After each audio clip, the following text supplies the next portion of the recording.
ስሙ ፍንፍኔ ትቶ ለምን ታከለው ማለት ነው? መዲና ነች፣ የስበት ማዕከል ናት።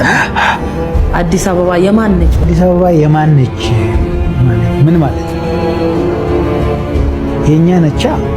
አዲስ አበባ የሁሉም የኢትዮጵያውያን መኖሪያ፣ የፌደራል መንግስት መቀመጫ፣ የሁሉም ብሔር ብሔረሰብ ማዕከል፣ የአፍሪካ መዲና፣ የአጠቃላይ የዓለም የዲፕሎማቲክ ማህበረሰቡ መዲና ነች፣ የስበት ማዕከል ናት። አዲስ አበባ የማን ነች በሚል በምርጫ ክርክር ወቅት ባነሱት ሐሳብ ብዙ ሲባሉ ነበር። እርሱ አሁን ቀስ እያሉ ሲጠቃቀሱ ነበር። እኔን ምሰል እኔ ያልኩትን እኔ የምፈልገው በል ምሁራኑም የሚገደድበትንና እቺን ሐሳብ አብራሩልኝ። አዲስ አበባ የማን ነች ብለው እርሱ የሰጡት ምላሽ ላይ ምን መሰረት አድርገው ነው እነዚህ ጽሁፎች ደግሞ ተከታትለው የወጡት? በምክክሩ እየተንጸባረቁ ካሉ ሐሳቦች ተንተርሰው ነው። አንድ እሱን ያው የምርጫ ክርክር ነበረ። ፓርቲ ወክዬ ነው የተሳተፍኩትና በወቅቱ የመጣልኝን መልስ መመለስ እዛ ትንሽ ከብዶኝ ነበረ። ከዛ በፊት አንድ ጊዜ ፕሮፌሰር መስፍን ወልደማርያም ነፍሳቸውን ይማርና ወልቃይት የማነች ተብሎ ተጠይቆ ቀሽም ጥያቄ ነው የሚል መልስ ሰጥተው ነበር።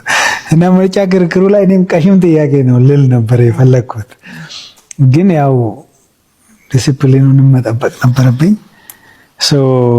የመለስኩትን መልስ መለስኩ። ከዛ የመጣው ጩኸት ቀላል አልነበረም። ለኔ ግን ብዙም ከማን ነው ጩኸቱ?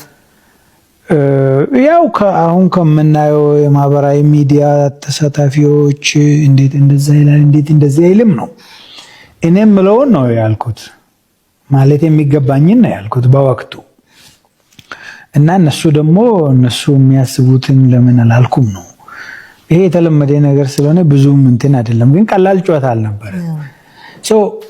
ጥያቄው ምንድነው ልልሽ የፈለኩት እንደዚህ አይነት ጥያቄዎች ትክክለኛ ጥያቄ አይደሉም። ለምሳሌ አዲስ አበባ የማን ነች ማለት ምን ማለት ነው? የኛ ነቻ። ምንም እኮ ጥያቄ የሌለው በሕገ መንግስት ተጻፈ። አሁን እንዳልሽው የአፍሪካ መዲና የሆነች የኢትዮጵያ ዋና ከተማ የሆነች ብሔር ብሔረሰቦች የሚኖሩባት ከተማ ነች። ስለዚህ የኛ ነች ማለት ነው። የኛ ሲባል አዲስ አበባ ላይ የሚኖሩት ብቻ አይደሉም፣ የማይኖሩትም። ግን ምናልባት ጥያቄውን ዘርዘር አድርጎ ደግሞ ማንሳት ይቻል ይሆናል። የታሪክ ጥያቄ ሊሆን ይችላል፣ የህግ ጥያቄ ሊሆን ይችላል፣ የመስተዳደር ጥያቄ ሊሆን ይችላል፣ የባህል ጥያቄ ሊሆን ይችላል፣ የተጠቃሚነት ጥያቄ ሊሆን፣ በጣም ብዙ አይነት ውስብስብ ነገር ማንሳት ይቻላል። ግን እንደዚህ አይነት በጣም ኮምፕሊኬትድ የሆነ በጣም በጠለቀ ታሪካዊ፣ ፖለቲካዊ፣ ህጋዊ ግንዛቤ የሚጠይቀውን ጥያቄ ደግሞ እንደው ሲምፕሊፋይ አድርጎ የማን ነች ብሎ መጠየቅ ያንን በጣም ውስብስብ ነገር አንደኛ ማሳነስ ነው።